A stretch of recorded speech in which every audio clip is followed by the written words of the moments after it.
chunkies. So these black this black yarn, yeah, is for the eyes. And then this is for the beak. This is my chicken body, and we have more chicken bodies over here. There's like 5 extra ones. And so I'm just kind of doing an assembly line where I'm stuffing them and then I have to sew them and then putting in their eyes and their mouth or their beak. So here's a good example of a succulent that needs to be watered. The soil is dry, almost crispy, and so I'm gonna go give it a drink and I'm gonna let the faucet run over it for a little bit, enough to like let it, you have these holes here at the bottom. You can see that. Make sure they get plenty of drainage. So I like to have a little spritzer on. Just give them a quick shower. You can clean off some of the leaves. Sorry, we got extra stuff in here, but you see how that is dripping? That's what you want. And then I'll set it here to kind of drain until it is not draining anymore, and then I'll just put it back where it was. I am about to make some candles. I'll do my whole little unboxing video and kind of walk you through the process. I have a list of things that different fragrances that I need to get done today. And those look like this. So we're preparing for the farmer's market. We're also preparing for another event called Hippy Dippy through the Beauty Boost, which is super awesome. So I wanna make sure we have plenty of inventory. I was doing inventory with Square, which is super helpful when I do my in-person sales. We also have Etsy, and you can change those too. And so I keep my inventory from in-person sales and Etsy separate. So the inventory that's in person all goes on Square. Now, our in-person inventory is very low. So you saw the list, so let's get started. I believe we're gonna start off with our summer candles because it is summer right now, and I know those are top sellers this time of year. And I think the amount that I make today will last us through the rest of the season. First of all, I just wanna say, I have plenty of chunkies this go around for the market, and I named them all so it's easier to track on our inventory. Aren't they so cute? We have some regular ones and some funky colored ones. But I just like to change it up, keep it different, see what people like, what sticks, what doesn't. So I'm opening up my box, but I'm gonna put everything on the table here and hold it up as we go. And it's been a couple weeks since I placed this order, and it has come and it's been sitting on my table for a little bit. So it's time to make some candles. We got our wicks. I like to get them pre-tabbed because it takes a little bit of extra time to tab them on your own. Granted, you can save a lot of money tabbing your own types of wicks, but I'm very time efficient, and so I'd prefer it being done. Let's see, I think also, like, Candle Science, can we like get some better options for peanuts? Like, I know it's easy, but like, can we be a little bit more eco-friendly here? Oh, this is the wax. I got 10 pounds of soy wax. So let me, I still have some that I need to go through. And if you're wondering about my bruise here, I had to take Pip to the vet. She had like a little, like something going on with her paw. She was limping, and like Jolene was here. So it was kind of like, okay, I'm just gonna take you to the vet. These are our 6-ounce candle tins that I like to use for, well, our candle tins. So I need to figure out how much of each fragrance I want to make. You saw my list. So I'm thinking, I love these. They're so pretty. And then we label them. I have labels myself. But that's pretty much it. The rest of the box is full of this stuff. I wonder if I got a fragrance sample. Maybe I forgot to fill out that little thing on there. But usually if you order so much stuff from Candle Science, they'll be like, oh, you get a free fragrance sample. And it's like a little 1-ounce guy. I love those because then I can test out different fragrances, see if people like them. I think it's smart to do it as if you're doing more of the fragrance realm, and even if you do soap too. I think it's interesting to test them out as room sprays first and see what people are gravitating more towards, because it's a lot easier to, if you're testing, see what's going on with your market. It's easier to do it that way than to just buy a bunch of fragrances and then just do it. You can do it that way too. That's what I did because I was like, I know what fragrances I like. And maybe people will like them too, which they have. So, which is amazing. But just a quick little thing. You can get these little, like, here, I have them right here. Like these little bottles on Amazon, and then we make our own labels with that Min Bin printer back there, and you can change up to where it's like white, or it can be like a craft paper color. We like the iridescent because it stands out a little bit more. But that's, yeah, let's go ahead and get cracking on gluing these wicks into our tins. Okay, I'm waiting on my hot glue gun to heat up, and then I'm gonna wick my candle tins. And then if I have too much wax left over of a certain fragrance, I make wax melts out of these little guys here. And then we'll put them in jars and sell them at the farmer's market. So really you're making more inventory than what it is that you're expecting in the beginning. So if you are interested in candle making, I'm gonna walk you through these steps of the things that you need. So first of all, I like to use a scale. I use a scale for soap making, candle making, just about anything making. And you'll want a double broiler system. I got this at Walmart, I think. But you put your water in here, let it come to a boil, and then you'll put your soy wax in here. I'm not sure how it is for other types of wax, but this is the case for soy candles only.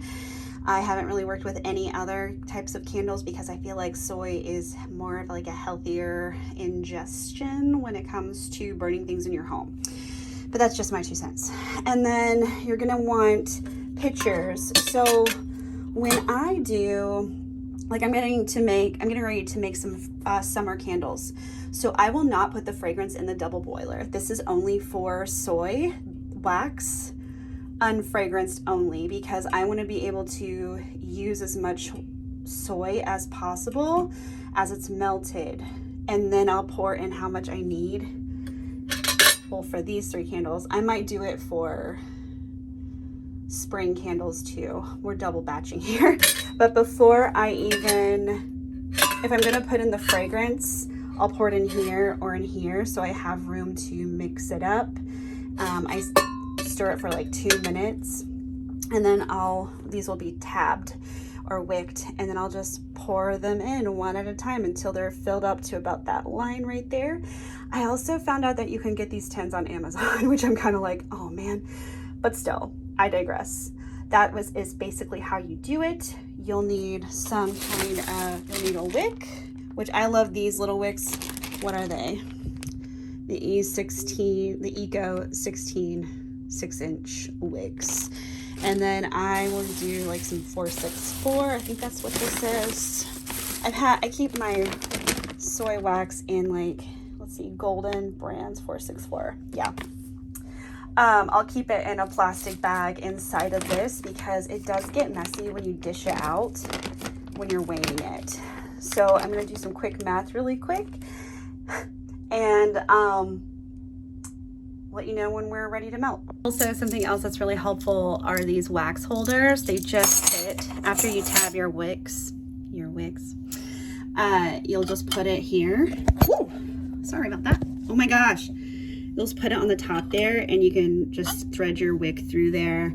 I usually put these on here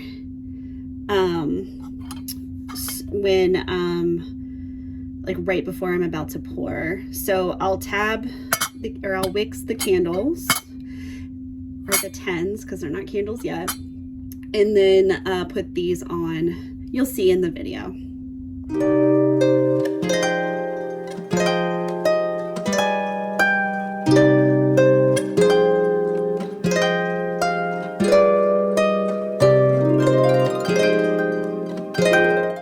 So my tins have wicks in them. And as you can tell, I ran out of these wick holders, which is fine. I am gonna go ahead and glue some wicks in here, even though I don't have a wick holder for it.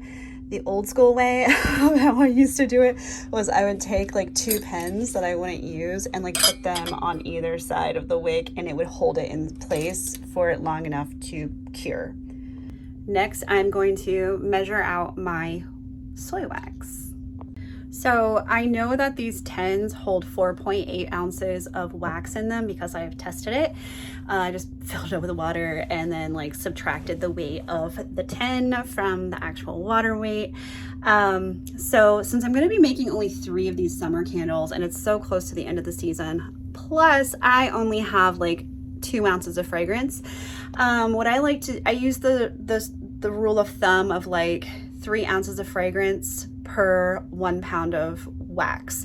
So I only have like 1 ounce, so which is fine for these 3 candle tins because that's going to be enough, because as I need like 14.8 ounces, I believe is what the calculation was. I'm going to check it again just to be sure, that I'll need in total for these 3 tins here. And then this is going to be my spring candles, which I have plenty of fragrances for them. I just want to finish it up for the rest of the season, and then I can make autumn candles and winter candles. Because, you know, Halloween seems to start around August, which is my favorite season, my favorite holiday. So I am really stoked to be getting ready to prepare for all of that. Yeah, so let's dish out some wax and we'll have to go upstairs to melt it, and then I'll bring it downstairs to stir in the fragrance. So I'll just keep that stuff down here. And this is the annoying part, is that I only have 2 pitchers for now. So what I'll do is I'll just clean it out between every different fragrance, and you can do that with I like to clean them out very shortly after they are poured, because the wax is still soft and you can usually get it all out of there with just some alcohol and good old-fashioned paper towels. And you can get cheap ones, but the thing is like quality over quantity, right? Someone was like, why don't you just get some cheaper paper towels? And it's like, well, because they're cheap and they're not going to, I'm not going to get the most out of each square like I would the good stuff. So that's my reasoning behind that. I'm gonna go ahead and dish out the wax like I said, and we'll get cooking upstairs.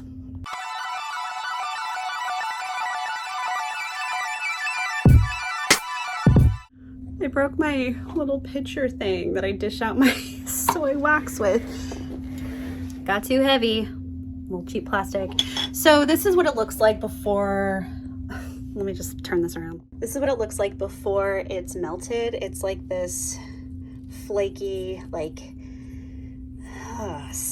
it leaves like a little residue on your hand, like waxy, obviously. But yeah, all that for just 3 of these. I think I'm gonna have way more than what I expect, which is fine for these little wax melts. If I need to break out my big wax melts, I do have some summer fragrance wax melts already that are my big heart-shaped ones, so I will also probably utilize those. So everything I'm running upstairs right now is going to be my pitchers, my double boiler, and one of, you know, the top boiler is going to have all the wax in it. And like I said, I'm going to take that wax once it's melted and pour it into these guys. I also have my fragrance oil here. So I like to use the honeysuckle jasmine from Candle Science for my summer fragrance in my candles and in my soap, because it's safe to use for both. And once it's ready to pour, I will do that down here, and that way these guys will stay like this for the next 24 hours. I'm gonna leave this buddy to boil, and I'll even put the wax on top of it just so it gets that extra heat to melt it down. Also, you might have noticed that in these pitchers, I have just a regular old spoon, and that's totally fine, because after every time that you're done with it being in the melted wax, you just wipe it off with a paper towel. And I need to wipe this off because it still has some wax residue on it, but I need to run downstairs and get my thermal gun. Now it's the waiting game. Something that I love using, and I've used a thermometer stick, and after having this thermal gun, it is so great because I don't have to clean it off every time I use it. And I can just point, click. You just can't put it towards anybody because of the laser or any animals. Why would you do that anyway? But it just makes my life easier. My wax is getting steamy and whistling, and so Pippa is barking, but we're getting closer. It's 1:18. It's probably been about 10 minutes since I last checked in. So I'm gonna turn this down just a hair and turn on the fan. Here it goes. My wax is getting steamy and whistling, and so Pippa is barking, but we're getting closer. It's 1:18. It's probably been about 10 minutes since I last checked in. So I'm gonna turn this down just a hair and turn on the fan. Here it goes. You see how much, let me turn this off really quick. You see how much this has already melted down just between like the last time I made a clip, which was like 2 seconds ago, but it's going quick and this thing is cooking on the bottom. So I'm gonna get started.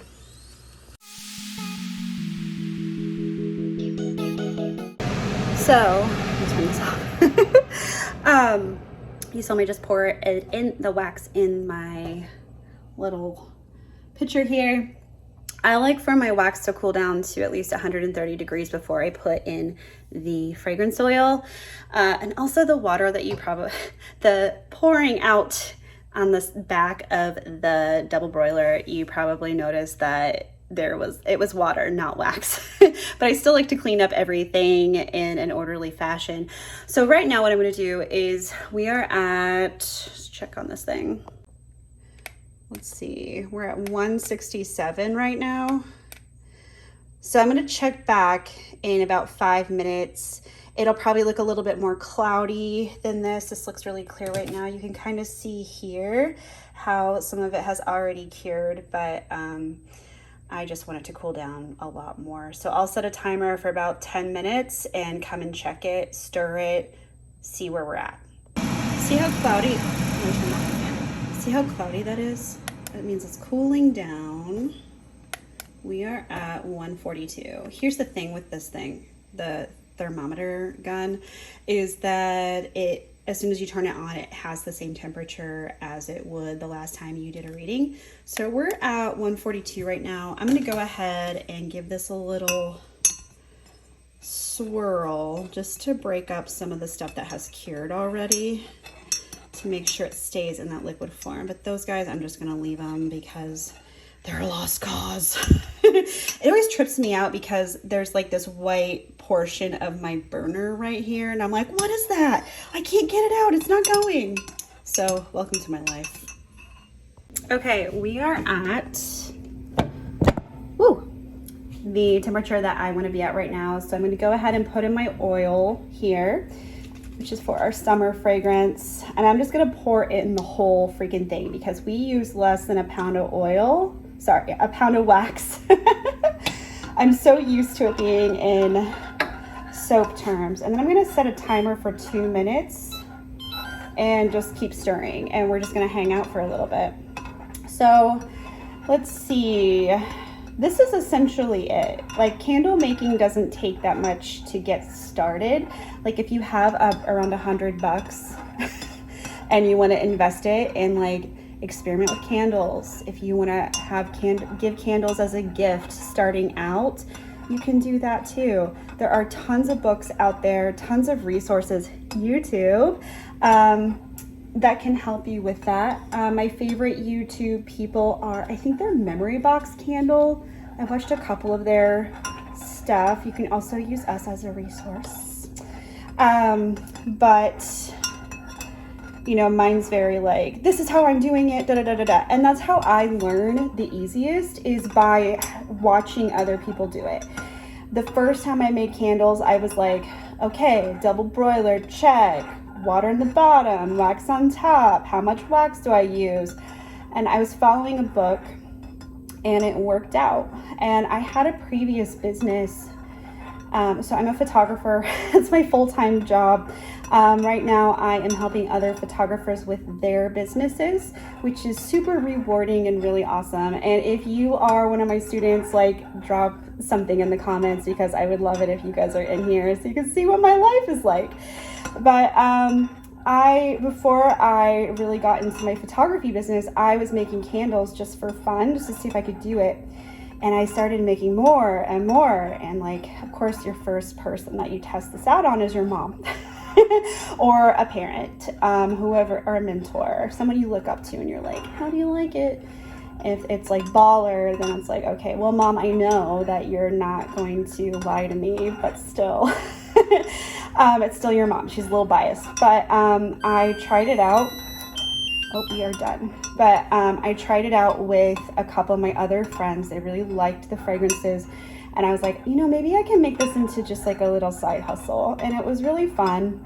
I had a pop-up shop. It was called Moonhorse Apothecary, my little candle making business. I also did crystals, which is something that we do here at the Witchy Lady too.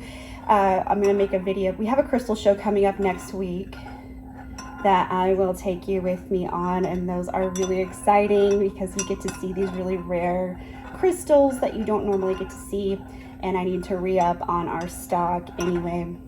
But it turned out really, really great. I got to have a little talk about candles and crystals and herbal medicine, and it was super awesome. So I'm gonna take this downstairs before it starts getting any milkier looking and cooling down any faster. So, but I could just sit here and gab the whole time, and I don't just want to do that. I want to be able to do stuff too. So hold on for that. All right, we're in the basement. I'm gonna put you right, oh wait, I have a better, you can see my alcohol here. Let me see if I can get a better view for you. I know I'm supposed to be pouring candles right now, but hey, what the heck. Okay, so let me just, hopefully not everything will fall to pieces here. At this point, I'm like, oh my God, hurry, hurry, hurry. So anyway, here we go. Just wipe that off. And what I like to do to make it a little bit more manageable is pour it into this smaller pitcher here. So that's what I'm gonna do. And this fragrance, it makes my wax a little more yellow than usual. Okay, since this is nearly empty, I'm gonna let it drip out. I'm gonna set it here, and then I'm gonna spray it with some alcohol. This is not any kind of fancy alcohol. It's just straight up alcohol that you'll buy at CVS or whatever. Anyway, I need to stop talking so I can do this. I always have to concentrate. Pouring, pouring, pouring. All right. I always like to see, okay. I'm gonna bring you here, but I'm gonna try to hold it with my opposite hand. Let's go for this. The one we just did.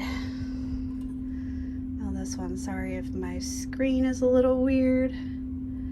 It doesn't matter. I would like to do like a slow pour because I don't want any bubbles in my stuff. But you see where there is a little bit of that hot glue, and that's okay. That doesn't bother me. I can clear that off later. But I like to go all the way up to that line there. It's really funny because I was making some Ocean Spell candles a couple months ago, and okay, see, I still have a little bit more, so I'm gonna make a wax melt here. But I couldn't really, like, my basement is pretty dark down here in my little room, and I was like, oh, it looks like it's all the way up to the line. And then the next day I came in and it was like, oh, I didn't make it all the way. That'll be like a little mixture heart here. We'll just mix that with something else. I like to be experimental here. And so it didn't go all the way up to that line here. That's kind of like my mark that tells me like stop pouring. And it was like here because of the way the reflection was. Anyway, I have to redo it, and it's been sitting on my shelf as like a redo for quite some time. So what I'm going to do now is I'm going to go ahead and spray this one, and I'm not going to let it sit. I need to clean out this other one, and then I'll get that other, once these are cleaned out, because they have fragrances in them, I'm going to grab the pot from upstairs and refill and do our spring fragrance. All right, we're gonna do a little chat while I clean this out. So this is still pretty warm and it gets kind of slathery. If you want, like, you can wear gloves if you're doing, if you need to do candles.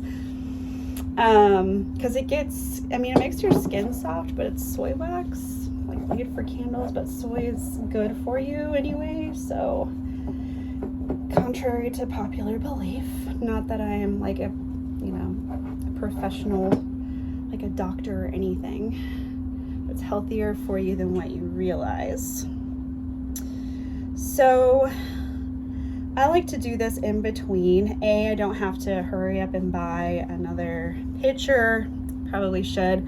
There are easier ways to go about candle making if you're making a bunch of them all at once. And I'm not there yet. So you have different methods of how you can melt your wax. I would really love to get to the point where you just have it, like they have these like wax burners that are for like 10 pounds of wax. You just turn it on, it has a little spigot, and it will just like, boop, pour the right amount that you want.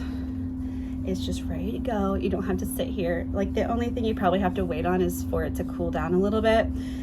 And that's just a personal preference of mine that I picked up in that book.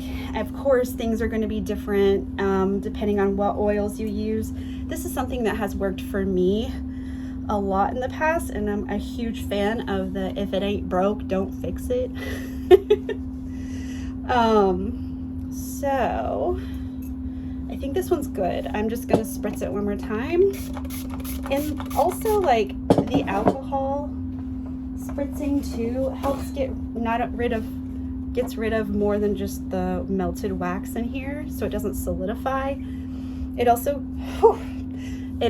gets rid of any leftover fragrance residue in there as well. So these candles and the wax melts, I will let them set for 24 hours and let them do their thing. And I'll probably like spend the rest of my day doing this. I am going to go to Lowe's and get some more cactus soil because I am out and I need to repot cactuses. I know I've been doing a lot of plant videos lately. It's just what it is. But that's the cool thing about what I do here at the Witchy Lady is like, it's not all just soap. It's not all just candles. It's not all just chunky chickens. It's like you get a little bit of everything. And I want it to be educational for my potential customers and clients so they know what also goes in to either caring for plants and like ingredients in our products, because I feel like that is really important. But we will be doing, sorry, I keep putting that in front of my face, some plant care videos. YouTube isn't gonna like it. Ooh, this is not the solidified. I'll tell you what to do here in a second. But YouTube doesn't like it when you post a video that's under 15 minutes long, which I feel like I've been pretty good about going beyond the 15-minute mark here lately. So, hey, if you want longer content, great. I know for me, I'm a huge fan of YouTube videos. I watch, like I said before, Jerica Zimmerman. I love Holly over at Missouri River Soap. She's always making cool things, and she makes chunky chickens too, and hers are super cute. And they're also different looking because it's like, depending on who is making it, everything can look so different. And this is why it's so important that, like, if you want to do this as a business, that like, and I'm not in any position to give business advice, but just as what I'm learning business advice in the sense of making, because I am still new to this from the business standpoint.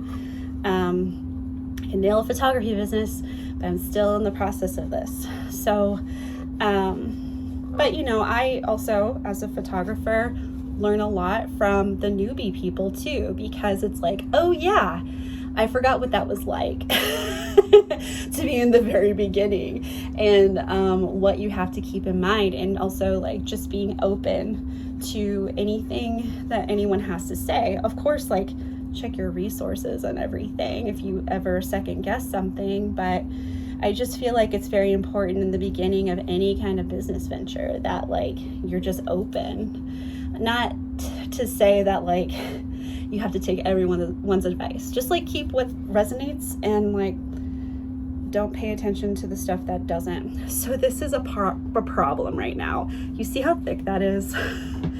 But I would rather it be a problem in this pot rather than this pot because it's metal. It's smaller, it's a smaller surface area. We're just, sorry, this isn't exactly ASMR, but that a spoon also helps.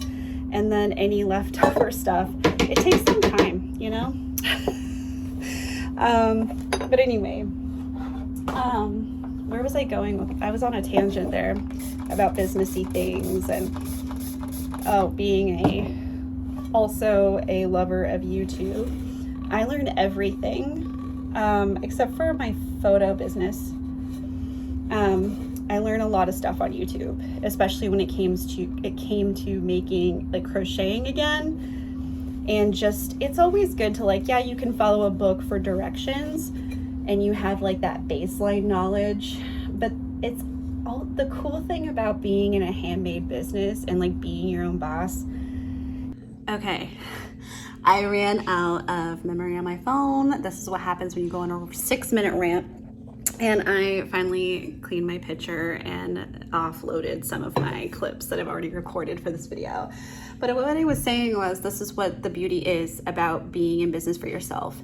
And I see a lot of this with my students in my photography education side of my business, where it's like they can't believe they're trying to build this thing and they don't have anyone else to show them that it's possible. So they're talking to their friends about like, hey, I'm thinking about this, doing this photography business, just using it as an example. And I am thinking about charging this much. And people are like, their friends and family, their mom, their parents, their significant others are like, this is a crazy idea. I don't think people will pay that much. But it's just like, you have to be the one that carries that flame and like, for that desire to have the business. Like you have to have unshakable faith in yourself when it comes to starting any kind of business. So that's what I was trying to get out here. But anyway, I'm gonna go make some more candles. You know my process. If you have any questions, feel free to leave a comment. Make sure you comment, like, share, subscribe, and turn on your notifications to the Witchy Lady so you don't ever miss anything from us. And I'll see you in the next video.